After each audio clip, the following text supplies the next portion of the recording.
சில தங்கமே ஜெய் பீம் என்று முழக்கம் சொன்னவரே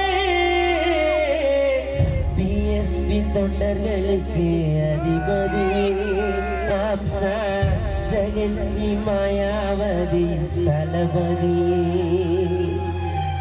கண்களுக்கு காட்சி தரும் ஓவியமே ஆம்சா காலத்தால் அழியாத காவியமே சரித்துவம் பிறந்தது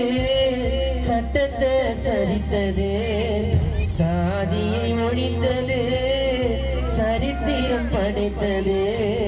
பெரம்பூரில் மன்னனாக வாழ்ந்தது புத்தூரில் தெய்வமாக உறங்குது